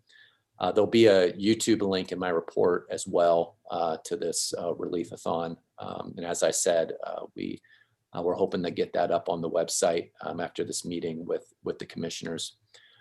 Greater Cincinnati Water Works has an economic hardship water bill debt forgiveness program that they have recently announced, forgiving water bills accrued during the period of March 1st, 2020 through September 30th, 2020. The deadline to apply is March 31st. The website where our residents can go for this is forgivemygcww.org. Please share this information with folks you talk to. Our website can only do so much. Sometimes information travels much further just through talking to people. And here's what this is really about. We have 18 current applicants in Gulf Manor for this program. And I'm told by Cincinnati Water Works that we have 503 delinquent accounts in Gulf Manor that are likely eligible for this program. So given that we have, according to Greater Cincinnati Water Works, 1,074 Greater Cincinnati Water Works accounts in Gulf Manor, close to half are delinquent. we need to get the word out about this program. It's very last minute. I'm going to do all I can to get Greater Cincinnati Waterworks to extend their deadline. There's so many people in Gulf Manor that are struggling that I feel like that are not connected to, that we're not connected to. So I'm asking for your help to get this information out there. There's PDF applications available in English and Spanish, as well as information cards about the program that I can send you if you message me, and I can make sure this is all up on our website as well. FEMA has announced that it will begin accepting applications for COVID-19 funeral assistance starting in April. In order to be eligible for financial assistance from FEMA, the agency says the following criteria must be met. Death must have happened in the United States or one of the territories or DC. The death certificate must indicate that the death was attributed to COVID-19, and the funeral expenses had to have been incurred after January 20th, 2020. As we all may know, the federal relief checks were due to be released to everyone on March 17th last week. There's a customer service number at the IRS that there's been a little bit of back and forth about whether you should call them directly if you're wondering, if you haven't received your check and you're wondering about it. I'm going to go ahead and put that number out there. It's 1-800-829-1040. They have another number that you can call to set up a payment trace on if you're worried that it might have gone someplace else. That number is 1-800-919-9835. And there's a stimulus check calculator. There's many of these, but I've linked to one in my report. I'll get it up on our website where you can calculate what your stimulus check should be if you're having concern that you should have gotten more, or perhaps you feel that you got too much, you can use that calculator. I got my first shot last week, and I took several videos of it. I'm going to be including that in my report that goes up too. I was videotaping it to help folks see what the process looks like, what to expect, hopefully demystify the process. I'm sensitive to the fact that a lot of the media promoting the need for the vaccination has not addressed the legitimate concerns that specifically minority communities have about the vaccine. There has vaccine programs have been used, and it's been like in policy to use them for eugenics as recently as the 1970s. Minority communities are aware of that, and unfortunately, a lot of the media around getting the shot doesn't acknowledge legitimate concerns that folks have, and just kind of says, "Let's go do it." And I think it's important to acknowledge that there are concerns and to talk about that with the significance and the importance of getting the vaccine. So I videotaped myself getting the shot, the first shot, Pfizer one, last week. And in that video, I talk about my own concerns. I've been back and forth about whether to get it myself as well. And it was presented to me that it might be important to do that publicly as a service. So if you want to see me freaking out in the car line while I'm getting ready to get my shot and waiting to see if I'm going to have any side effects of it, stay tuned. I'll get those videos up. Let's see.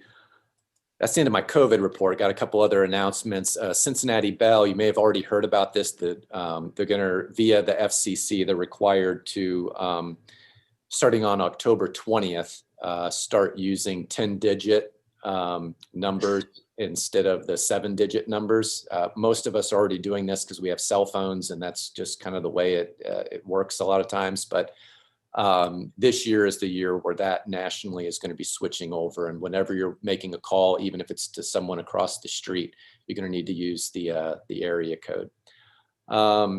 I wanted to give a thanks as well to our administration. I noticed the video archives of our council meetings are up on the municipal website. This may have been done a while ago, but I wanted to thank Mr. Hirth for it. And also for the fact that our YouTube account is an official village administrator account on YouTube now, which I requested when we first put it up. So I wanted to say thanks for that. It may have been up for a while. I just noticed it for the first time, and so I wanted to make sure that I was saying thank you in case it's been up for a while and I never said that. I think it's a great service to the community to have links to our, especially because with COVID, it's been such a different format. That's a way for folks to see how we've been meeting. There's been I'll save on that one, or I'll let Mr. Hirth address if you're prepared in your report, Mr. Hirth, about the extension on municipal taxes when they're due. There's been I believe a federal extension on when tax filing is due. And I believe that a lot of municipalities are following suit with that. Concerning Women's History Month, since we're still in it, I just want to reiterate that Women's History Month is designated as an educational endeavor to increase the awareness, not just of the contributions, but also the unique experiences of women in our history. Much of women's history wasn't known by women or men until it was taught in school. By lifting examples this month of extraordinary individuals, we provide examples of Americans for children to look up to, emulate, and have pride in. But it's not just about highlighting extraordinary people, but highlighting common experiences that are unacceptable in a land where we are striving for equality and both liberty and justice. I've read some accounts this month of experiences that I do not want for my children or anyone else to have to deal with. And unfortunately, without the focus that this month is devoted to, I would not have known that such experiences were even a thing. So I'd like to invite you all to share the information pertinent to Women's History Month with each other and for the betterment of your own education as well as others. Concerning the Ridge Acres concerns that concerning the concerns Ridge Acre residents, the concerns that they brought up that I shared at our previous council meeting. I've reached out to the Legal Aid Society of Greater Cincinnati and provided a summary of the situation as I understand it, as well as an update on where we are in the process of hiring a code enforcement officer. And I'll keep you updated as to what's going on in terms of connecting those residents that want to be connected to the Legal Aid Society with their concerns about their condo association. The elected officials training, I attended 3 of the 4 last week and saw a number of you there. Thank you for your participation if you participated in it. It's for all elected officials, not just new elected officials. I learned quite a bit in it as well.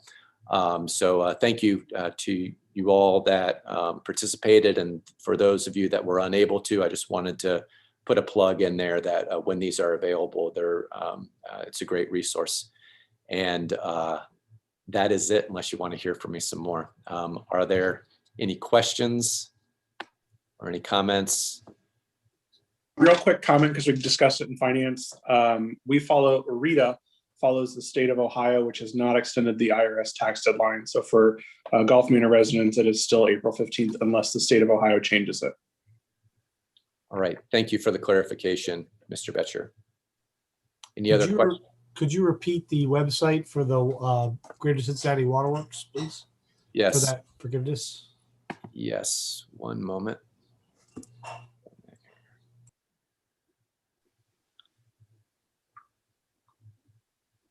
ForgiveMyGCWW.org, all one string. ForgiveMyGCWW.org. Thank you. All right. Anybody else? All right, Mr. Hirth. Thank you, I'll turn it Mr. over to you. Mayor. First of all, following up on the code enforcement official position, I think at the last meeting I had indicated that we had an offer out to a candidate. That candidate did accept.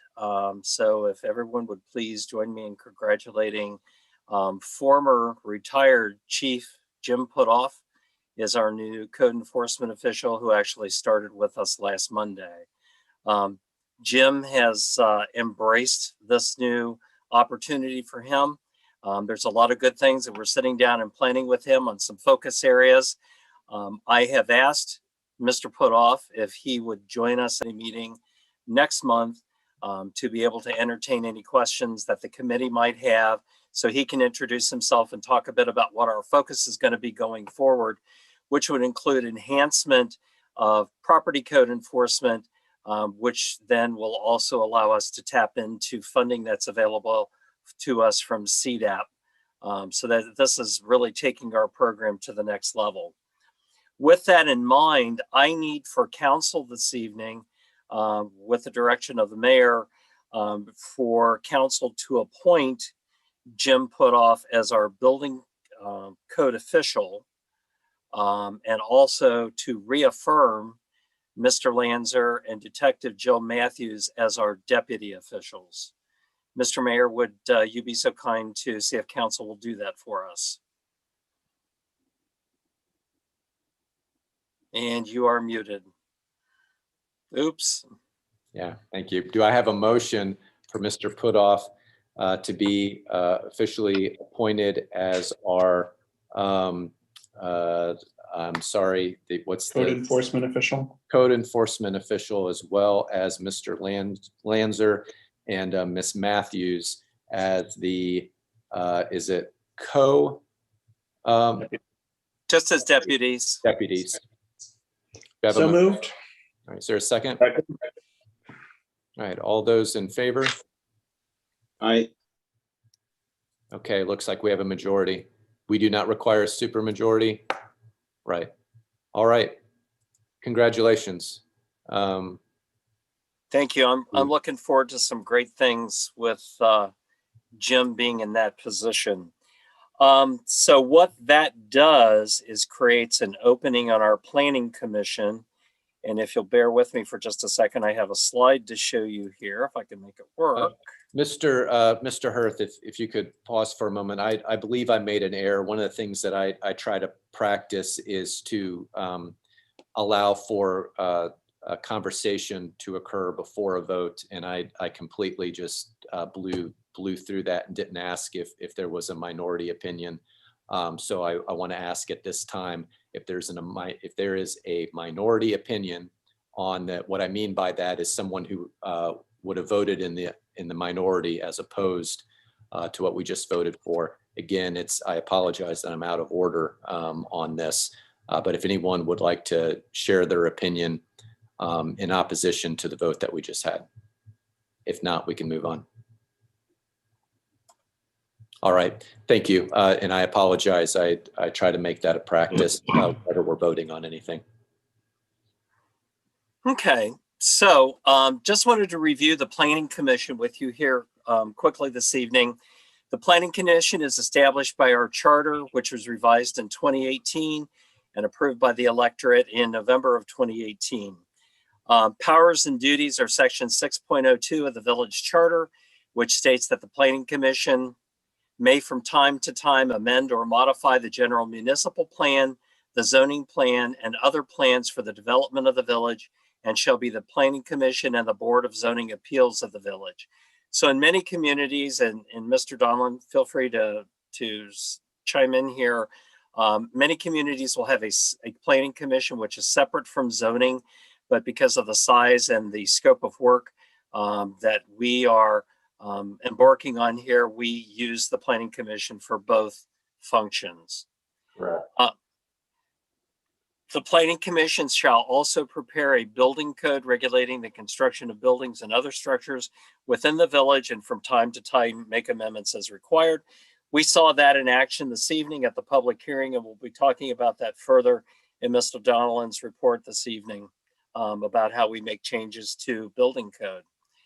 The next part of this is section 6.01 is the appointment of commissioners. So the charter allows that it will consist of 5 members. One shall be a member of council who is selected by council and will serve until the expiration of their term of council. The other 4 members are appointed by the mayor with approval of council, and at least 3 of those 4 must be electors of the village. The exception to that 4th person, if you wish, is 1 member of the planning commission may be a non-resident who is a business owner, operator, or an official in a business located within the village. Each of those individuals serve a 4-year staggered term. Who is currently on the commission is Mr. Simile, who is the chair of the commission this year. His term ends in 2024. David Blathers, resident on Vera, his term ends in 2022. Mr. Betcher is your council representative. Mr. Betcher's council term ends this fall. So essentially his term ends in 2022. And then Matt Scott, who is a resident and business owner in the village, his term ends in 2024. He's a resident of Fair Oaks Avenue. So this open position could be a business person who does not live in the village, or could be another resident. Basically, what we're doing is asking for nominations, or if you know people, please let the mayor and I know who you're thinking of. There is a process that needs to be followed, which I'll show you on the website. There's an application that we need to make sure that we use. Why isn't, hang on. Things just don't want to work tonight. While we're waiting, I'll ask our vice mayor, who's Mr. Betcher, who's been on this committee, when Mr. Hurth has completed his comments on it, if you could speak to what makes a good member of this committee, so that the council members, as they're looking for folks to recommend, that we have that in mind.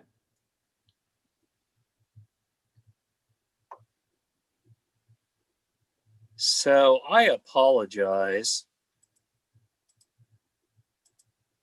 I'm not sure why this is such a challenge this evening. Yeah, unfortunately, screen sharing isn't going to work. So we'll just move on to the next issue.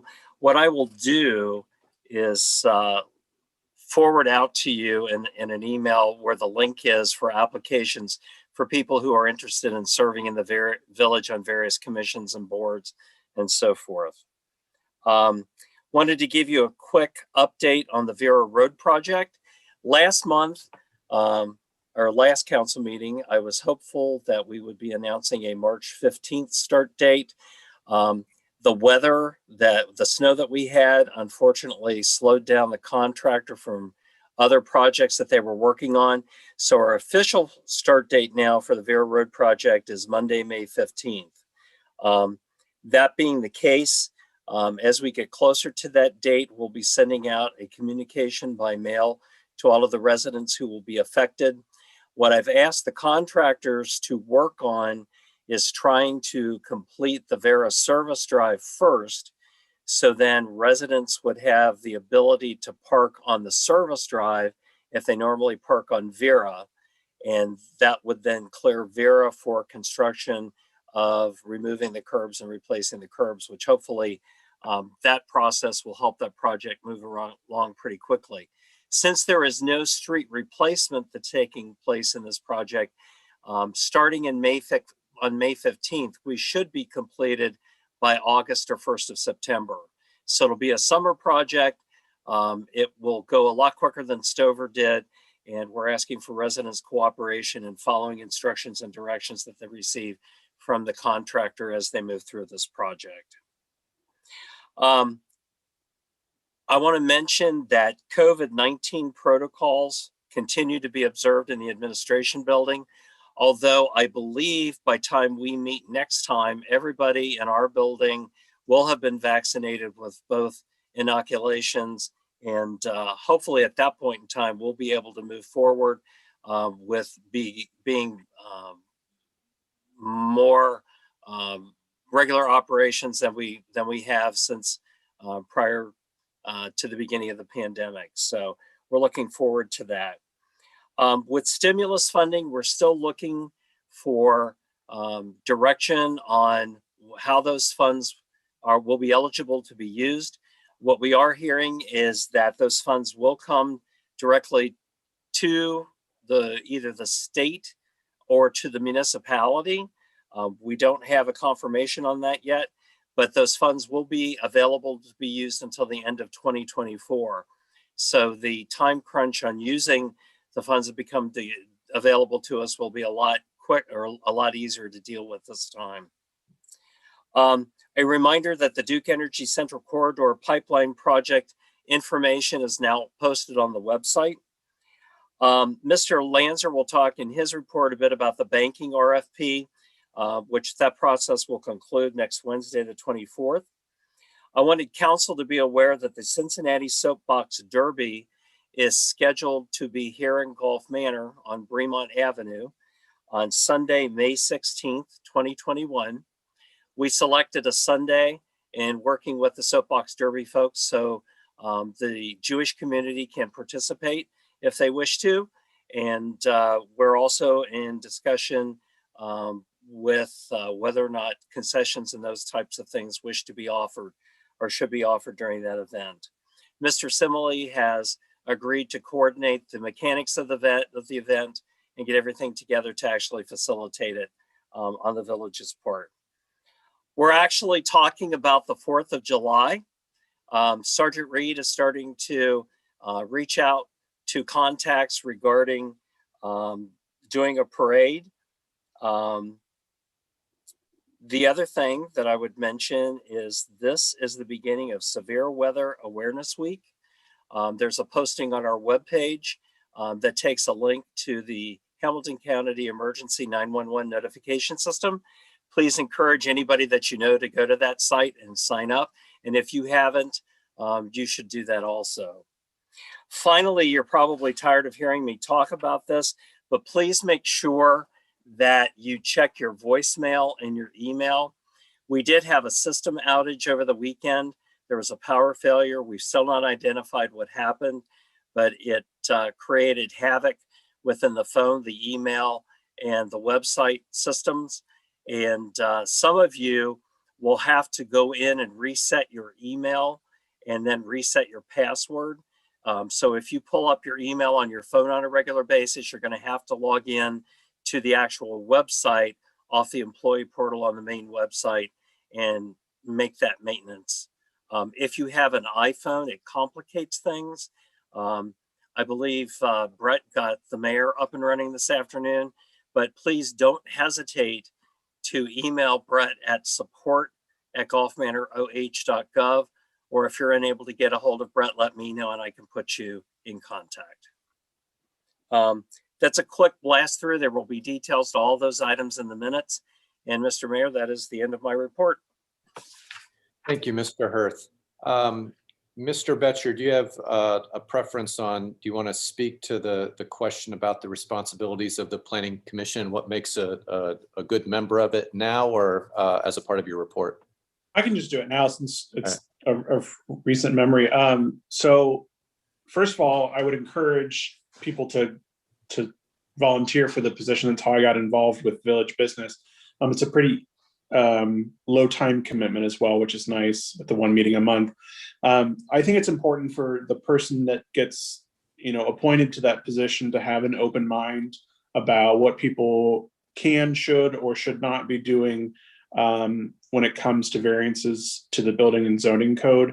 Mr. Dahlen does a really good job of explaining, and I think we've had a great track record of finding happy mediums for people that want to maybe do things that aren't up in our code. So we'll make realistic adjustments as needed to be an accommodating village for folks and not trying to be as overbearing as we probably could be. So I just think that it's important to come with an open mind and not, follow the rule book, so to speak, every which way we can, but be real and allow for those allowances to make people's homes their home. So. Thank you, Mr. Betcher. Any questions to Mr. Betcher about the commission? All right, then I will ask Mr. Lanzer, our fiscal officer, for his report. Yes, tonight we're going to have to accept 3 monthly financial packets, one from December fiscal year 20, a second from January fiscal year 21, and a third for February fiscal year 21.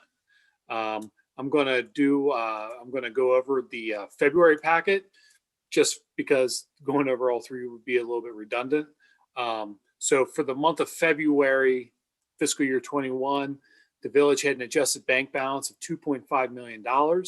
Of this, approximately $2.3 million can be found in the village's primary checking account, and the remaining balances rest in several law enforcement supplemental funds. As I mentioned in previous financial reports, the majority of the balance found in the village's primary checking account is actually allocated to several road and street dedicated funds. And because of that, those resources can only be spent for those purposes. In February, the village issued 64 payments that totaled $213,000. The top 5 payment payees for February of this year were payroll, Ohio Police and Fire pension, Rumpke, U.S. Bank for vehicle leases, and OPERS, which is the Village Employee Retirement State Fund.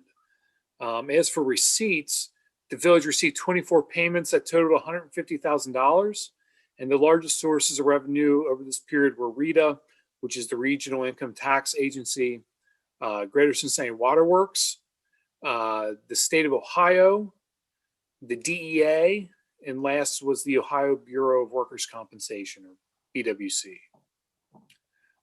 Total general fund revenue for the month was $116,000. This figure was approximately 13% more than what the village generated over the same period last year. For the year, total village general fund revenue was $233,000, and this is slightly ahead of where we were at this point last year. As for appropriations, the village spent $147,000 for the month of February. This is a slight increase in spend when compared to that from February of last year. And I think the best explanation for why this occurred was the village's response to the winter storms that occurred in February. We just had increased overtime, personnel costs, and we had to get somewhat creative on purchasing salt. Salt deliveries were behind, so we had to partner with the county and make additional purchases from them directly. Yet for the year, the village has spent $276,000 through February. Again, this is a slight increase when compared to that from February of last year for the reasons I just laid out. I can say that we anticipate final appropriation spend to match closely to that from fiscal year 20. That is the end of the financial report. I'm happy to answer any questions anyone may have. Thank you, Mr. Lanzer. Are there any questions for Mr. Lanzer concerning his report? All right, then I will go ahead. Sorry. Yeah, I was going to say, if not, I would like to get a motion to accept the December, January, and February financial packets. So moved. Motion, second. All right, all those in favor? Aye. Without objection, I take that as unanimous. Thank you again, Mr. Lanzer. No problem. And yeah, so 2 other items real quick. We have the audit going on, or while we're starting. I know in the previous council meeting, I mentioned that we were beginning working on it. Ms. Gideon and myself have been working on the questionnaires. Again, my goal is to have that completed by the end of the month, at which time we will begin working on a fairly substantial document request list. So we'll be pulling those documents and organizing them. And once that's done, again, I'm going to reach out to Perry, who will be conducting the audit, and hopefully scheduling a time for them to come down and perform an in-house audit. That's our preference, but again, we're living in a COVID world, so I want to make sure we're sensitive to whatever their preferences are. The last item is the banking RFP. So if you recall, the village sent out an RFP to national banking institutions requesting them to submit a proposal to us to handle the village's financials. To date, I've had direct communication with PNC, but I haven't had any direct communication with any of the other national banks. As Mr. Hurst said, I believe that the RFP closes on the 24th. So they have just a little while longer to submit the RFPs to us to review. Based on a conversation we had in the last meeting with Mr. Donellan, he stated that they're just proposals. So if we don't like the proposal, we can extend the deadline to submit. Or if the proposal, if we just have one, for example, and we like it, we're under no obligation not to accept it. So assume I have that correct, Mr. Donellan? That's correct. All right. I'm happy to answer any questions anyone has on either of those points as well. Are there any questions? All right, again, thank you, Mr. Lancer. And I'll ask for our police chief, Mr. Campbell, for the police report. Hi, good evening. Thank you. My data is going to be limited as far as the breakout data with all the computer infrastructure issues we've had. I wasn't able to get everything, but I do have the February data for February 2021. The police department responded to 535 calls for services. There were 13 criminal incident reports filed, and we had 4 auto accidents. One thing we saw was a sharp increase in domestic disputes as well as mental health issue related calls. So we're tracking that. Our traffic contacts were down a great deal in the month of February, I believe in part due to the snow and the impact it had on parked and traveling vehicles. That is it for the activity report. I'm also happy to report that our 2 newest speed measuring signs have been installed in the village. They're up and running. The software that's associated with these that we're evaluating is performing fantastically. The amount of data we're getting from these signs is just, it astounds me. I could say, Mr. Marks would be happy to hear this.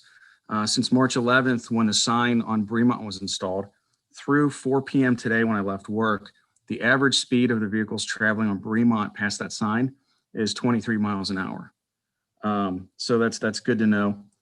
It does show us high speeds and low speeds. So there have been some speeders in there, but that's a good number. If I compare that sign to the sign we installed last week on Weehee, that speed is higher. It's 31 miles an hour. The high speeds on Weehee are much higher as well. And that allows us to focus our traffic enforcement. So there were speeding citations issued over the weekend on Weehee. These signs will break down traffic data in as fine of increments as 15-minute blocks. So we can look for patterns and respond accordingly. If there's any questions on that, I'd be happy to answer. I'm pretty excited about it. Chief, you and I had talked about the possibility of making some of that data available on our website. Would you like to talk a little bit about that? Yeah, in looking at the reports we can generate, we can break down a lot of data daily, weekly, monthly. We're running into a network issue where as I submit a report, my computer has difficulties and it crashes. So we're still working through that internally. We'll also look at, we spoke with the company about being able to move these signs if we deem it necessary. So that's a good thing. we'll, with the way this is performing, I'm going to look at the future and adding this data collection through the cloud to the other signs. It'll give us a good map of the village.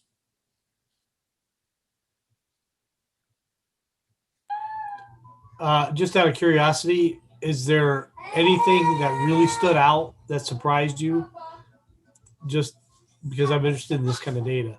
One thing or two, I was surprised at the, it gives us a vehicle count. So I was surprised at the number of vehicles traveling on the two roads. Bremont has a surprising amount of traffic that goes past that sign. And what we saw, and you might want to speak to your neighbors, is like some of the high speeds occur within the same half-hour block.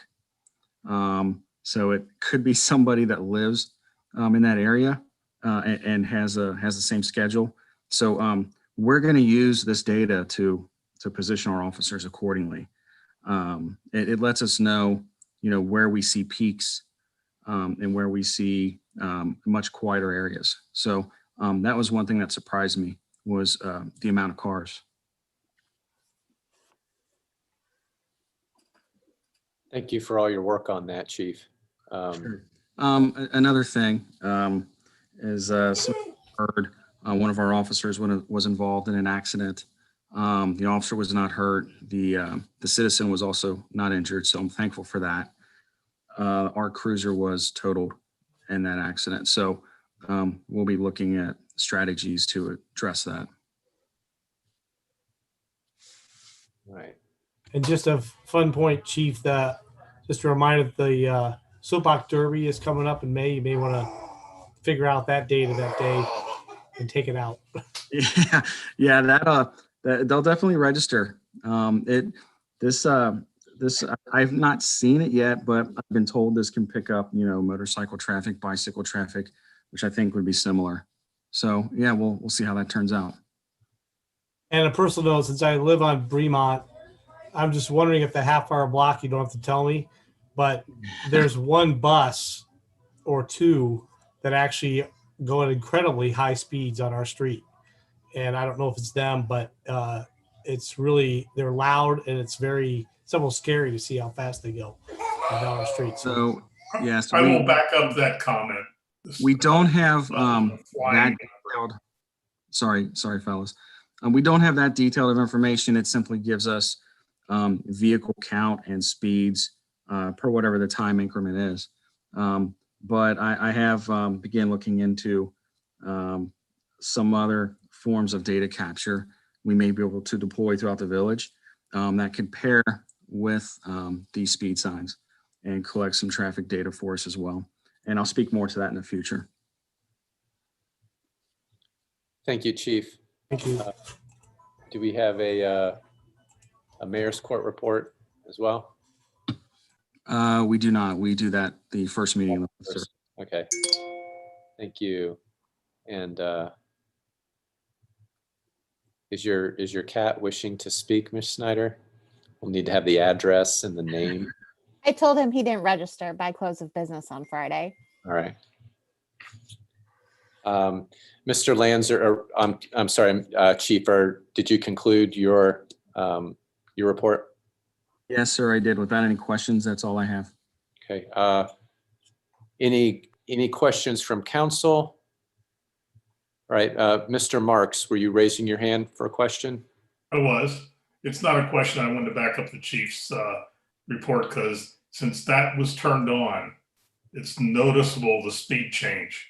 Now, a couple of the higher speed cars that go through here all the time I haven't seen recently, but I did say there is one school bus that appears to go at a rather high clip. And what I plan on doing maybe sometime is hanging out my front yard when it goes down the street and looking to see what it says on the radar. But no, it has made a big difference in people flying down Bremont. We aren't seeing as many people run stop signs recently for some reason either. So that's all I had. Great. That's good to hear. I'll pass that along. I know that our officers are using that data to kind of help them be in the right place to address this.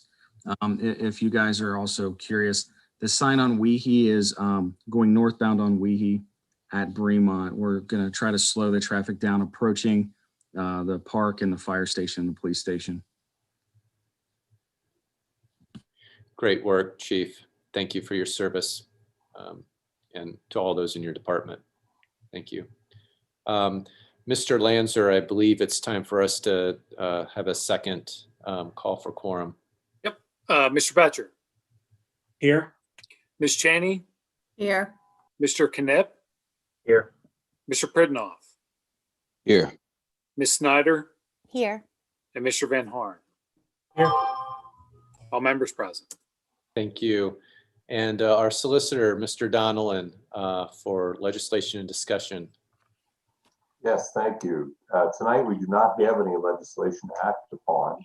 I want to just reaffirm now that we're in our council meeting, we will be bringing forward legislation for April 12th to modify the zoning code to recognize community-free libraries as an acceptable accessory structure so that they may be installed throughout the community. I have to apologize. I realize that this is a 5-Monday month. So instead of this being 2 weeks behind, it would be 3 weeks behind because our next meeting will be 3 weeks out. So if we pass it that night and suspend the second and third readings, we will have that in place, that they will be recognized throughout the community in early May. It looks like we have the same Brady Bunch on the council meeting tonight from the public hearing, so I won't go back into specific details, but what we tried to do is mirror similar regulations in other communities relative to placement, height, the cubic foot opening on it, and we will not require a specific permit with a fee, but we will ask folks to register with the village administrator's office so that once they are installed, we can inspect them. I know Mr. Van Horn had a question about, can someone fill out a registration form in anticipation of April 12th date? Mr. Hurth indicated the registration form will be available. So I would suggest if someone wants to register with anticipation of beginning their construction or installation immediately in May, they could probably download that form after April 12th, fill it out and alert us if they intend to install the community-free library is what we are calling them on that May date. We're going to allow 12 of them initially to be installed.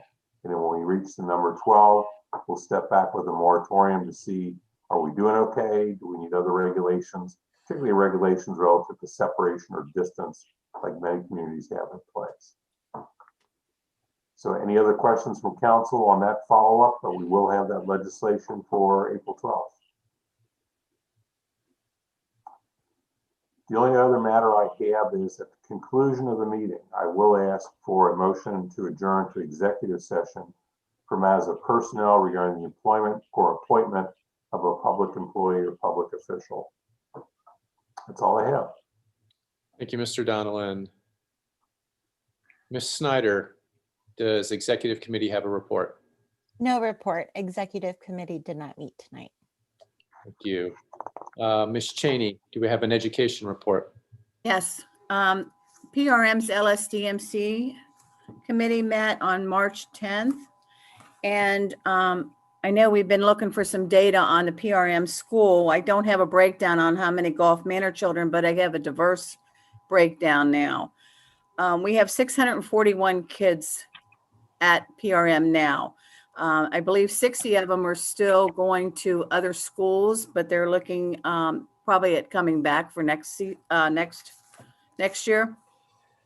But the breakdown out of the 640, there's 60 that are undocumented. So I don't know what they are, but there's 5 Asian, 290 Black, 21 Hispanic, 5 American Indian, Alaska Native, 53 multiracial, 5 Native Hawaiian Pacific Islanders, 260 white, and 0 unclassified. So I thought you might find that interesting. So it is very diverse.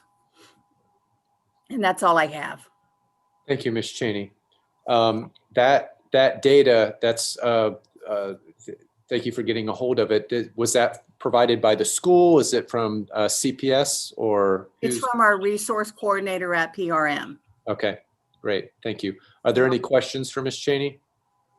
Yeah, Ms. Cheney, what is the total enrollment now? Because I know it fell from what it used to be, I believe, due to Yeah, COVID. 641. Okay, and what did it used to be? Or roughly, was It it? was around 700. Okay, And there's 60 kids that are still going to other private schools or to Nativity. Some of them are going to the Silverton, is it the Digital Academy? Yeah, I think so. it is. Right. And some, I think they're going to JCC also, or they're online. okay, thank you. You're welcome. So that for clarification, does that account for the full difference between the 600 and the 700 number, the kids that are doing remote learning at another facility? Are you asking Roger? No, I'm sorry. I was asking you, Ms. Cheney. Oh, I'm sorry. Yes, I believe so. Okay. I think there were 715 last year. Okay. All right. I saw that recently it was announced by the CDC for schools that they changed the distancing, the social distancing requirement in schools from 6 feet to 3 feet, which I didn't hear a lot of explanation about it, but I understand from the school that I'm associated with that the whole idea of this is if the table that your student is sitting at is 3 feet away from another table, the CDC is saying, yeah, it's okay for them to take off their mask while they're seated, which certainly helps in an educational situation and communicating with the teachers and with each other. They are still requiring as they get up from their seats that they wear masks. It's not a matter of just trying to chaperone whether everyone is either 6 feet or 3 feet apart. It's more about the seating and allowing children to have their mask off while they're in their seat. Just if anyone was curious about what that was all about. Thank you for your report, Ms. Cheney. And if there are no other questions, I'll ask if there's a nonprofit report from Mr. Pridenoff. No report. Thank you. Fire District Board member reports. Mr. Van Harn or Mr. Lancer? The next Little Miami Fire Board virtual meeting will be Wednesday, April 21st at 6 p.m. And as always, I encourage residents to tune in and learn more about what's going on with the fire department. Thank you, Mr. Lancer, for your report. Mr. Betcher, Planning Commission. No report, but next meeting is Monday, April 5th, scheduled at 6:30 pending any business. Great. Mr. Desmore, regarding the fire board, may I interject? Yes, I apologize. That's okay. Just a point of note that we did open the discussion. That was actually, I thought, pretty lively and fairly positive to address the turnout gear and radio situation with the district. And they're supposed to be putting together a more concise cost and effort to what we're going to do in the future. And that'll hopefully be addressed again at the next meeting. Thank you. Thank you, Mr. Van Harn. Thank you for your work on that. I know we've been, that you specifically have been asking for that information for a while. It's good to hear that that's moving along. And I'm sorry, I'm losing my place here. We have community engagement. Mr. Knipp, is there a report? No report. Thank you, Mr. Knipp. Finance Committee, Mr. Betcher. I will defer back to Mr. Lanzer's report. We had a brief meeting this evening, and I think he basically covered the gist of the discussion. So yeah. All right, very good. I got a question for you. I've got the minutes for the Special Finance Committee as well as the Financial Audit Committee minutes here, which I believe you guys approved. Do you want me to put these in your box, or do I have your permission to sign on your behalf on those? Please minutes? sign on my behalf for make it easy for everybody. Will do. Thank you. And let's see. I'll make a few announcements before I ask for a motion for the executive session. Next council meeting is scheduled for Monday, April 12th at 7 p.m. The next executive committee meeting is scheduled for Monday, April 12th at 6 p.m. Next finance committee meeting is scheduled for Monday, April 26th at 6 p.m. Any other comments before I ask for a motion? Do we have a motion for executive session for matters of personnel and compensation?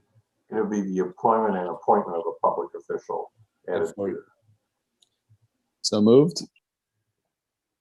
Second. All right, and this will need to be a roll call. Yes. Mr. Lanzer, can you help me with that? Mr. Betcher, Yes. Ms. Cheney, Yes. Mr. Knipp, Yes. Mr. Pridnoff, Yes. Ms. Snyder, Yes. Mr. Van Horn. Yes. Okay, and for everyone's benefit who may not be aware of what we're doing here, screen's going to go dark. We are meeting in executive session, and what that means is we will eventually come out, but we will be adjourning when we come out. But you're welcome to stick around or wait to see the darkness on video at some future time. So with that, I will turn it over to our village administrator for instruction on how we're going to the breakout room. Okay, if everybody could mute, and I'll send us over to the breakout room. This is starting to get easier. I think they're fixing the way they do this. So see you on the other side.